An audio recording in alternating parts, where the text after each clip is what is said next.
What's good, YouTube? It's NBA and NBA 2K breaking news and reactions here.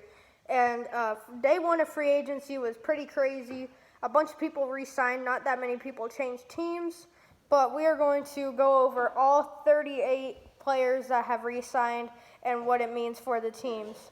If you guys have not already, be sure to leave a like on the video and subscribe if you are new. And let's get into this. So the first free agency signing was Bradley Beal signing a 5-year maximum salary contract to stay with the Washington Wizards, $251 million for 5 seasons. That's a pretty big contract for Bradley Beal. He's been injured, and last season was one of his worst since 2017. And though he did play really well, and he still has potential to be one of the best players in Washington in the Wizards' history, I think this was kind of an overpay. I didn't feel like he deserved a max salary contract, but more like a 5-year, $225 million contract. Just save $25 million. I don't know who would be contending for Bradley Beal. Who else would be contending on the open market? But so that happened, and Beal is now locked up with Kristaps Porzingis, with Johnny Davis, with Monte Morris, all those guys. Daniel Gafford is also locked up. He's still going to get paid for the next 4 seasons. And so then the next free agency contract that happened, it was leaked before free agency even started. So the Knicks might get fined for tampering, but Jalen Brunson agreed to a 4-year, $104 million contract with the New York Knicks. It was then reported by, I think it was Woj, that he was going to go have a meeting with the Dallas Mavericks because they offered him 5 years, $106 million. But then Chris Haynes, I think, reported that the meeting was off between him and the Dallas Mavericks. So I don't really know what was happening there, but Jalen Brunson is officially a New York Knick. I think he's going to work out pretty well there as the team's point guard. At shooting guard, you have R.J. Barrett. Shooting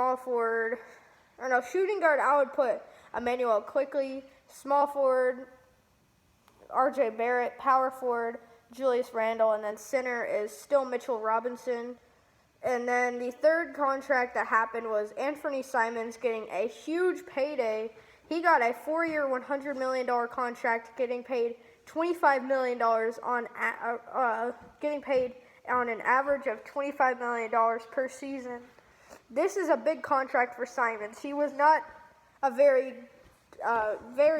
big player for the Portland Trailblazers before this season. And Theo Pinson is returning to the Dallas Mavericks on a 1-year contract. That was widely expected around the NBA. Theo Pinson was kind of the locker room guy for Dallas, even though he barely played. But let's see. Anthony Simons stats.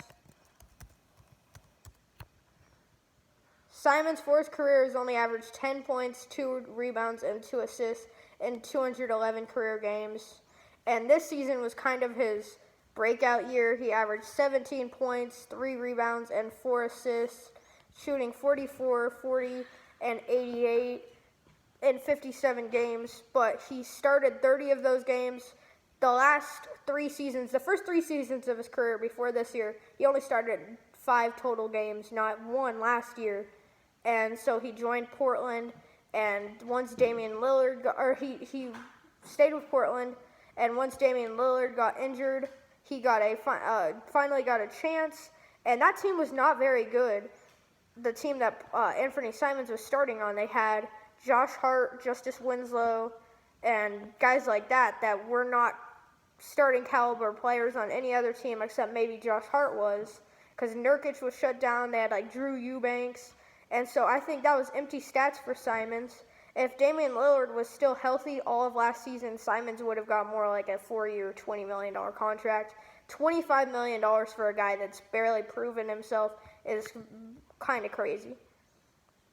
The next contract that went out was the Thunder, I think, overpaying for Lou Dort's, a 5-year, $87.5 million contract. Lou Dort did average 17, 5, and 4, I think, this season. I know he averaged 17. I think he averaged 4 and 5.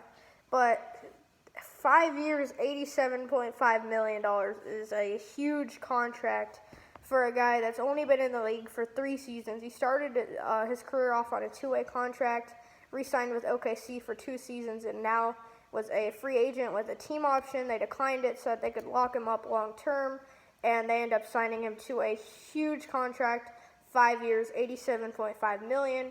I think he will fit in very well long term with Giddey, with Shai Gilgeous-Alexander, and with Chet Holmgren for the future. The next contract was Bobby Portis agreeing to return to the Milwaukee Bucks for 4 years, $48.5 million. That is a huge contract for a guy like Bobby Portis, who's a good defender and also is a stretch 5.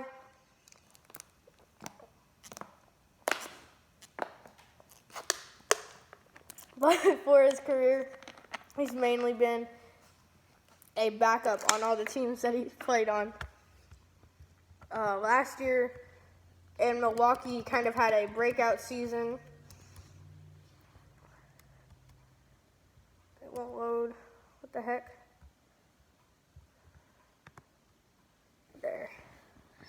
He played 72 out of 82 games, scored 15 points, 9 rebounds, and 1 assist per game, which were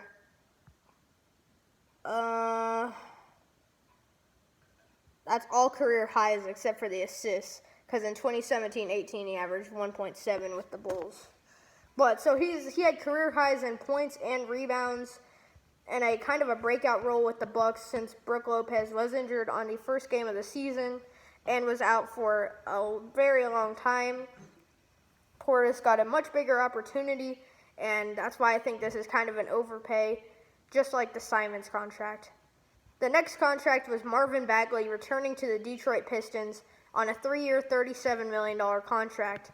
So this one's kind of crazy. Marvin Bagley's rookie scale deal was $13 million per season. This is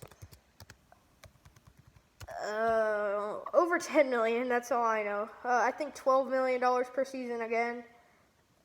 He averaged 11.7 rebounds and 1 assist last year, shooting 50, 24, 66. He still has not played better than his rookie year, where he averaged 15 points, 8 rebounds, and 1 assist. But this season with Detroit, in 18 games, he started 8. He scored 15 points per game, 7 rebounds, an assist, a steal, and half of a block. He fit in really well once he was traded there, but it was a small sample size, only 18 games. But I think he could be part of the young core in Detroit. They'd have, I don't really know how their lineup is going to work, though, because Isaiah Stewart and Jalen Duren are both on the team. I would think that Duren would start at the power forward, but that's very unlikely now that they signed Marvin Bagley to this big of a contract. I think the starting lineup for Detroit next year will be pretty good, but it's going to be point guard Cade Cunningham, shooting guard Jaden Ivey, small forward Saddiq Bey, power forward Bagley, and center Isaiah Stewart, at least for now. I think Duren could win over the starting center spot, but not for a little while. He's going to have to earn it. So then the next contract that happened was Chris Boucher returning to the Raptors on a 3-year, $35 million contract. Now, this was a big contract. He's going to get paid more than $10 million annually, and he's played very well for the Raptors as a stretch 5 that can just help your team out when he's needed as just a backup 4 and 5, like I said. But last season he averaged 9 points, 6 rebounds, a third of an assist, and shot 46, 30, and 80 from the field. 80 from the free throw line. I don't see how it works out, because this is a huge contract for a guy like Boucher. 3 years, $35 million. I think this will not be a good contract. Once we look back at this in 5 years, he's already 29 years old, so he will be 32 by the time the contract is over. The next contract was P.J. Tucker, who's already 37 years old, signing a 3-year, $33 million contract with the Philadelphia 76ers to form the Houston Rockets 2.0. Now, this was a very questionable contract. P.J. is 37 years old, by the time this contract is over, he will be 40 years old. He might even retire from the NBA by the time that's over. By the time his contract is over, he's getting his contract is 3 years, $33.04 million. He will fit in very nicely with the 76ers, I think, getting back with James Harden and then Daniel House, which we'll cover later. But the starting lineup for the 76ers next year will be James Harden if he ends up re-signing. I mean, you never know with Harden, just like with Kyrie Irving. And then shooting guard, you have Tyrese Maxey. Small forward, you have, who's their small forward? I forgot their small forward. But then power forward, you have PJ Tucker, and center, you have Joel Embiid. Who's their small forward, though? Philadelphia. Their starting small forward this year was, I don't even know. Oh, wait, they still have Tobias Harris, though. I think Tobias Harris or PJ Tucker will start at small forward, and then the other one that's not at small forward will be the starting power forward with Embiid at the center. I think, didn't they sign somebody to be a backup big? I guess not. I don't know. But then after that, the next contract that was signed was Tyus Jones returning to the Grizzlies for 2 years, $30 million, around $15 million per season. That is a big contract for Tyus Jones, but he has proven that he can be a very good player.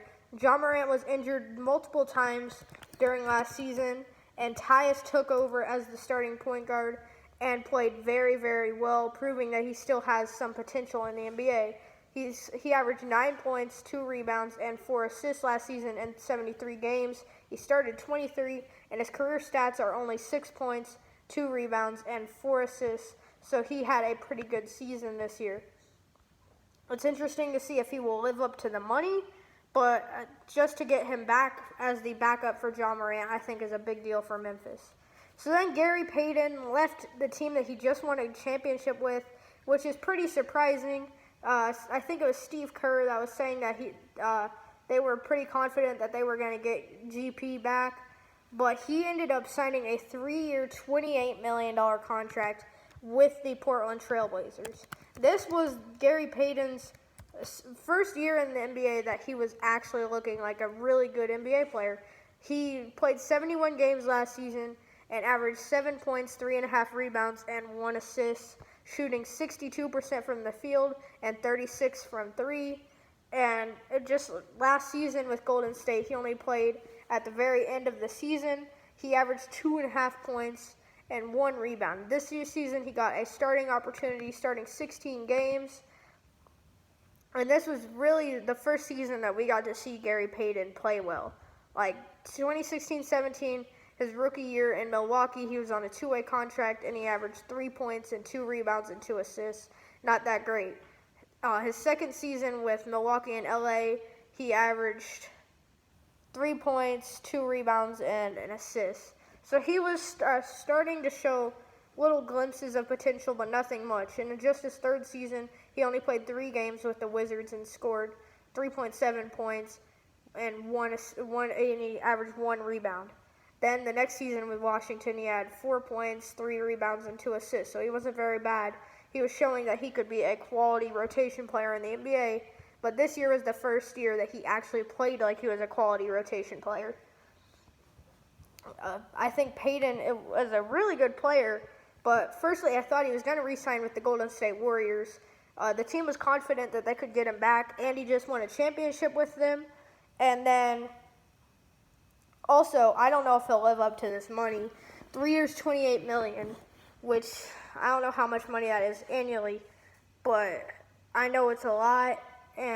But he will have a big opportunity with the Trailblazers with point guard Damian Lillard, shooting guard Anthony Simons, small forward can be Gary Payton, power forward Jeremy Grant, and center Yusuf Nurkic.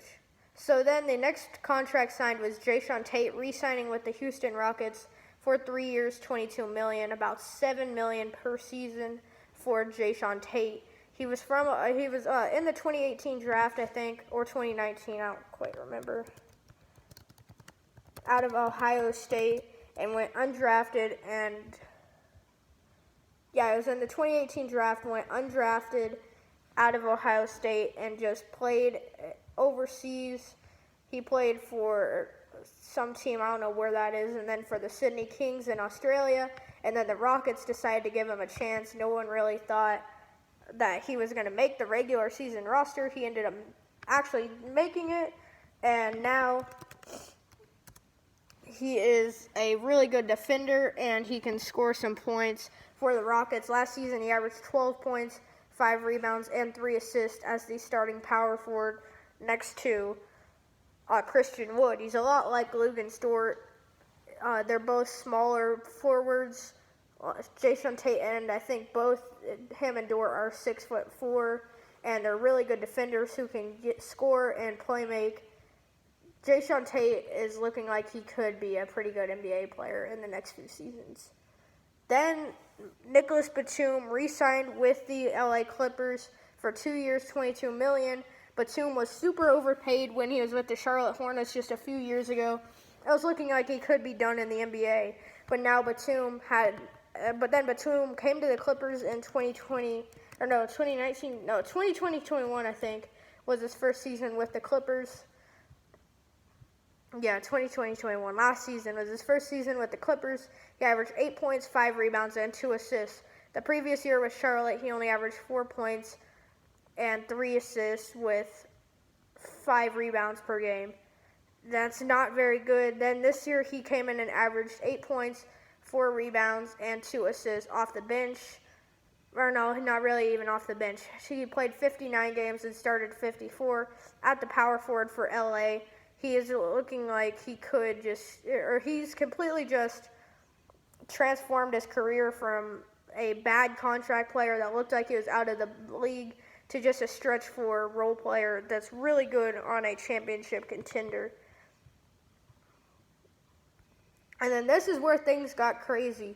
Mo Bamba ended up re-signing with the Orlando Magic for 2 years, $21 million, even though they already had Wendell Carter and they drafted Paolo Banchero #1.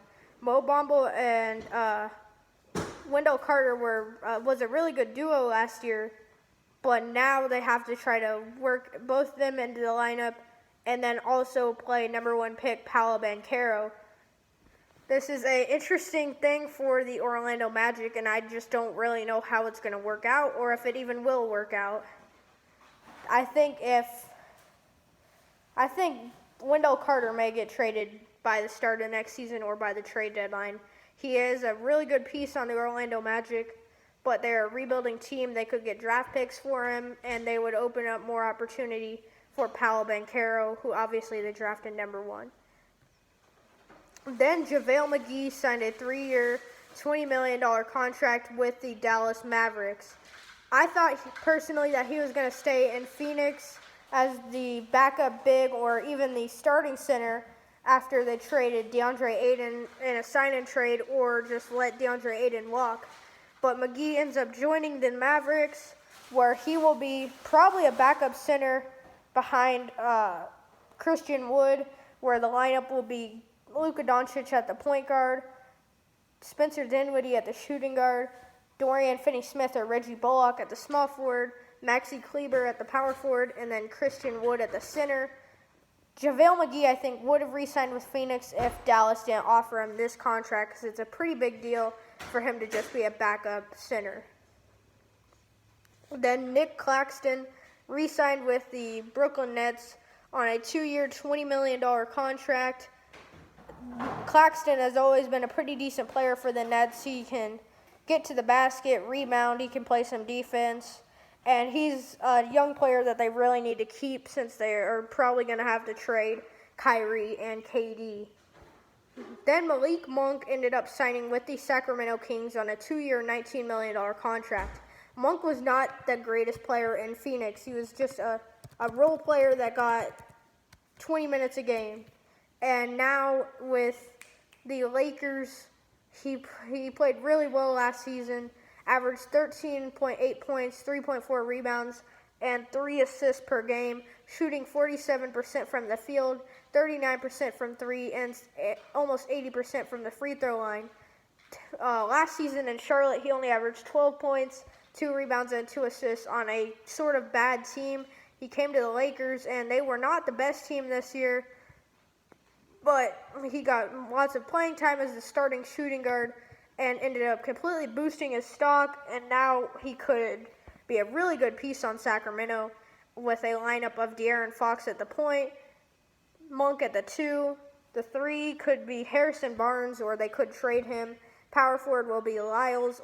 I think it'll be Lyles at the beginning of the season, and Keegan Murray will get the starting spot by December, and then the center will be Domantas Sabonis. Then this kind of surprised me. Kyle Anderson left the Memphis Grizzlies to sign with the Minnesota Timberwolves. Kyle Anderson has always been a really good defender. He can score when he wants to, and he was just always a big help on the Memphis Grizzlies. He was a big part of why they were super good this year, coming off the bench for Jaren Jackson and just playing. Hold on, how much time do they play per game? Just playing 21 minutes per game, coming in and getting defensive stops, getting rebounds. He averaged 8 points and 5 rebounds per game last season with 3 assists and 1 steal and almost 1 block. He played 69 games and started 11 of them, and he's just always been a core piece for the Memphis Grizzlies. But with the Minnesota Timberwolves, he could be. I think he will get more opportunity, but he may be coming off the bench again with Jared Vanderbilt in the starting lineup. But they've just got a very clogged forward rotation with Anthony Edwards, Jaden McDaniels, Jared Vanderbilt, Kyle Anderson, all these guys that are going to have to get minutes. It's just, I don't know how it's going to work out. Any more signings yet? So nothing else is coming in. But then Isaiah Hartenstein signed with the New York Knicks on a 2-year, $16.7 million contract. This was the first big surprise of free agency, at least for me. This was in the first 10 minutes or so of free agency, right after it started. And Hartenstein is a very good player. He showed that he is a very good player in the league last season with the Clippers. He mostly came off the bench for Zubac, but he had a complete breakout season. But why does New York need another big man? They spent pretty much the remaining money that they had on re-signing Mitchell Robinson, signing Jalen Brunson, and signing Isaiah Hartenstein. Now they pretty much don't have any money left. I think they might still have a little bit of money left from their mid-level exception and everything. But I think mostly it's just veteran minimum contracts and stuff that they can sign. But Hartenstein is a very good player. Last season on the Clippers, he averaged 8 points, 5 rebounds, and 2 assists in 68 games played. He shot 63% from the field and 47% from 3. How many threes did he shoot? He only attempted 0.4 threes per game and made 0.2, so not that big of a deal. But he was pretty good on the Clippers last year. Before that, he was in Denver, he was in Cleveland, and then with Houston, he was never very good. Then went to Denver, got traded for JaVale McGee. He's just had a crazy career, and to this point now, it's worked out for him, getting a payday with the Knicks. Then DeLon Wright ended up signing a 2-year, $16 million contract with the Washington Wizards to likely be their backup point guard behind Monte Morris, who they traded for yesterday. Wright is a good defender, and he's not a great scorer. He can impact a team in a lot of different ways. Last season, he only averaged 4 points, 3 rebounds, and 2 assists, shooting 45% from the field and 38% from 3.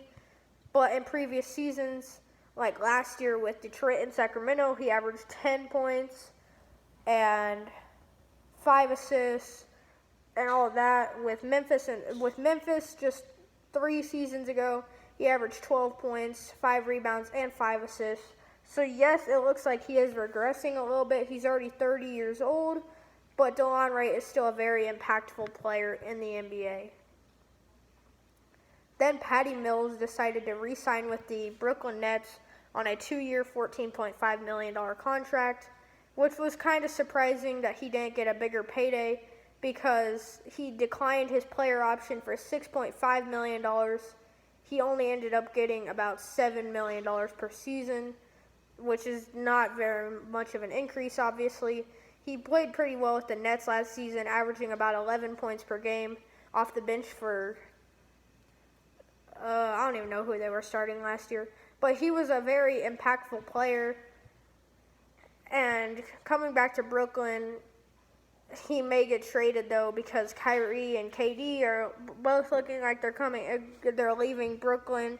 Except I think Patty might stay because if they're going to trade both of them, they need a veteran presence that can just help out the younger players that they may get in a trade for KD. Then Victor Oladipo decided to re-sign on an $11 million contract for 1 season with the Miami Heat. Last season, Oladipo missed almost the entire year, like 2 seasons ago. He's had major injuries left and right, but in the playoffs, he showed that he is still a very impactful player. He completely carried the team in some games and ended up deserving this contract. And I think they should have signed him for a longer-term deal, not 1 season, but it's still a good deal for Oladipo. Then the LA Clippers re-signed forward Amir Coffey to a 3-year, $11 million contract. He will make around $4 million per season. Coffey started his career on a 2-way contract for 2019-20 and 2020-21, and then got signed, and this season he started on a 2-way contract, then got signed for the rest of the season. And his first NBA season, he only averaged 3.2 points, 1 rebound, and 1 assist. Second season, he averaged 3.2 again, with 0.5 assists and 1 rebound. And then this season, he broke out and averaged 9 points, 2 assists, and 3 rebounds per game as a rotational player for the Clippers. Playing 69 games, starting 30. He was pretty decent this year. He deserved this contract, and that's why they gave it to him. Then Dwayne Dedmon re-signed with the Miami Heat for 2 years, $9 million. He will make around $4 million per season, 4.5 actually, if the contract's just a flat value per season. But Dedmon was a good backup for Bam Adebayo last season. But the problem for this with the Heat is I was kind of hoping that Dedmon left because that would give Omer Yurtseven more playing time and more opportunity. He almost won Conference Player of the Week just this last season in his rookie year. He was a really good player off the bench, Yurtseven was, and now that they're re-signing Dedmon, it gives him less opportunity to grow and get better, which is something that I would expect the Heat to want to do. Then Danuel House also signed with the 76ers, pretty much forming the Houston Rockets. They have now James Harden,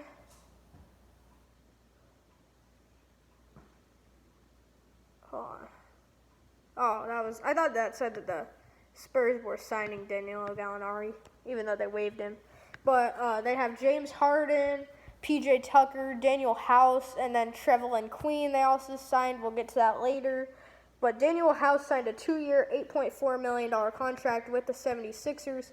House started the season on the Rockets, got bought out early in the year, I think in like November. The season started in October. But House, he got bought out by Houston, only played 1 game in New York, didn't even score a point.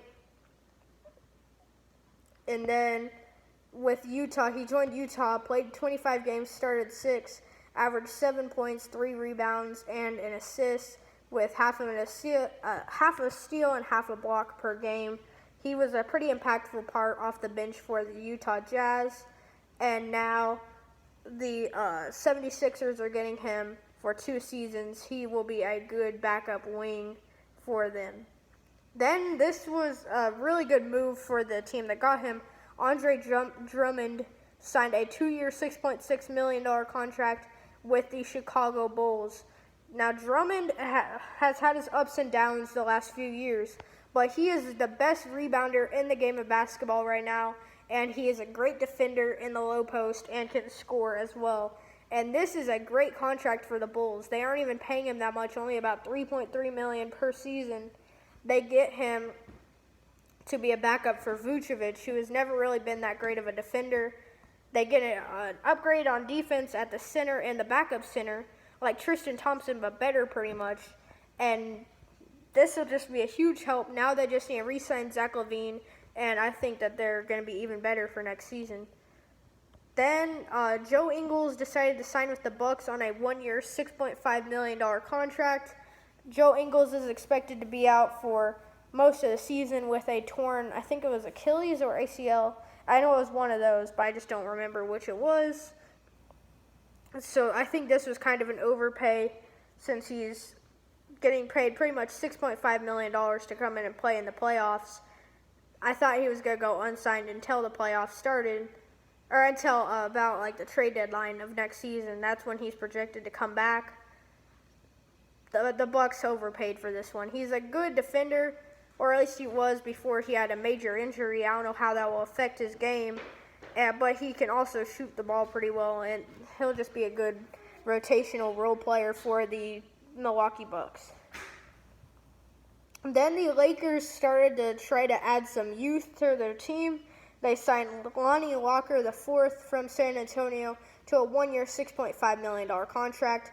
Walker's a pretty decent defender, and he's pretty athletic. He can get to the rim, but he's not a great shooter, which is what they needed to replace with Malik Monk, because Monk was a good shooter and just helped the team out on offense. Walker can do a lot of things okay, but there's nothing that he's super good at, and that will help the Lakers, but I think they should have locked him up on a 2 or 3 year contract to try to keep him to help out LeBron and AD. Then Kevin Knox signed with the Detroit Pistons on a 2-year, $6 million contract. The Pistons have a super young team, so now they get a chance to try to take Kevin Knox and try to make him into a good basketball player for once, because he started off as the 9th overall pick. He was pretty good in his rookie year with New York, but then the next 2 seasons he fell off, then got traded for Cam Reddish midway through this season, and played pretty well pretty okay with the Hawks. He scored pretty decent. I don't really know anything else about him. I don't really even know much about Kevin Knox's game. But now with Detroit, he'll get a chance to come off the bench for Sadiq Bey and get playing time to develop his game. Then Jevon Carter re-signed with the Bucks on a 2-year, $4.6 million contract. Ever since Jevon Carter made it to the league, he's always been a really good defender at the point guard spot, and he's a decent playmaker. He can score. This is a good pickup for the Milwaukee Bucks, and he's going to help them, or he's going to be a really impactful role player off the bench for Drew Holiday. I think George Hill is a free agent, if I'm not mistaken, and if he is, then this is a good replacement. I gotta see, because I don't know whatever happened to George Hill, actually. I think he's a free agent this year. But I don't quite remember.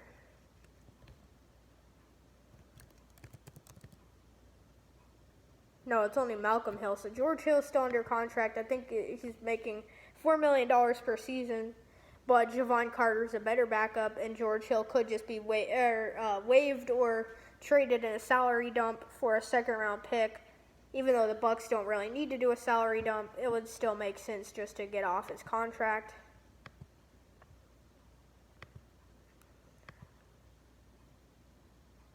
Okay, so nothing else has happened. Then Damian Jones signed a 2-year contract with the Lakers with a player option for the second season. He played for the Lakers back in 2020-21 on a 10-day contract. They signed him back to a second 10-day contract, but then ended up letting him go. He signed with the Kings on a 10-day contract and then ended up signing for a few seasons. And he was still under contract until this last one, but now he's a free agent, or he was a free agent and signed with the Lakers, where he will get a chance to compete for the starting center role with Dwight Howard if they opt to bring him back. And then Trevelin Queen, who was the G League MVP on a 2-way deal with the Rockets last year. He's a super athletic player who's a decent defender. He signed a 2-year contract with the Philadelphia 76ers. I think it's 2 years, $3.3 million is what I saw somewhere. And he will get a chance to just come in and help the 76ers in times when they have tons of injuries and stuff. He will get playing time, maybe even get a few starts, but he will mostly be in the G League this season. But I really like the chances Philadelphia has to develop him. But then the Lakers tried to sign another young guy, Troy Brown Jr. They signed him to a 1-year minimum salary contract with Chicago last year. He was he was not very good. He's always just been a defender that can score a little bit. But he was the 16th overall pick to Washington in 2018, and he was pretty okay with Washington. I think I remember him averaging like 10 and 5 per game. But then he got traded to Chicago in the Daniel Gafford trade and has not been the same since. And now with the Lakers, he'll get a chance to potentially play 10 to 15 minutes per game off the bench and just be a good role player behind LeBron in the lineup. So then DeAndre Jordan, who's never really been that great, I don't know what's gone wrong with DeAndre Jordan. Ever since the Nets traded him to Detroit last offseason and they bought him out and he signed with the Lakers, he's just never been the same. He wasn't even the same with Brooklyn in 2020-21. He definitely was not very good this year with LA and Philadelphia. But yet the Nuggets, they aren't going to bring back DeMarcus Cousins now, I don't think, even though Cousins deserved to stay with Denver. I think they're probably going to let him walk now that they have Jordan, and Jordan's now going to get a spot to be the starting center behind the highest paid player in NBA history, which we'll get to in just a little bit. Then the Thunder, I don't know what the Thunder are doing because they already have all their roster spots full, and they decided to sign Mike Muscala to a 1-year contract. Why, though? We have all our roster spots full. We have a full set. We have like a 20-man roster now. And Muscala came back on a minimum contract. Like, Muscala's been good for us, but why do you want him on a rebuilding team? It just doesn't make sense to me.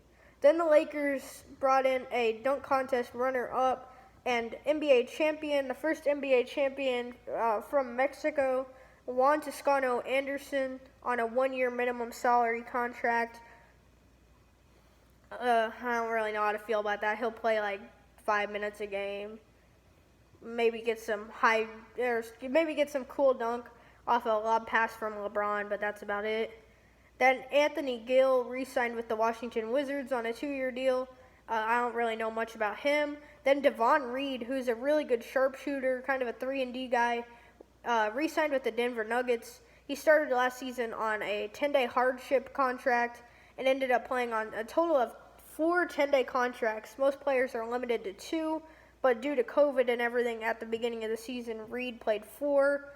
And he played pretty well with the Nuggets, scored a little bit, got some assists and some rebounds, and he's a really good three-point shooter, and he will be a valuable asset off the Nuggets bench.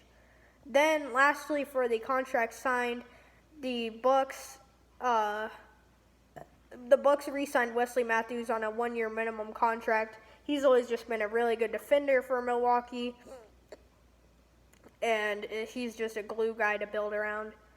Or not to build around, but he's just a glue guy to keep on the team and play a little bit, and he can score well and everything like that. Then the last few things we're going to go over are the contract extensions. The Nuggets signed Nikola Jokic to a 5-year, $270 million extension. He is now the highest paid player in NBA history. And it's crazy. Oh, my nose is so itchy. But Jokic is now the highest paid player in NBA history. He is a back-to-back MVP and is a crazy player, gets rebounds, gets tons of points, and can pass the ball like a point guard.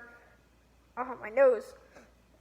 He's worth this money, but I think if he's getting this money, Giannis should be getting this money because Jokic is the third best player in the league, is what I think. I think it goes Giannis 1, KD 2, and Jokic 3.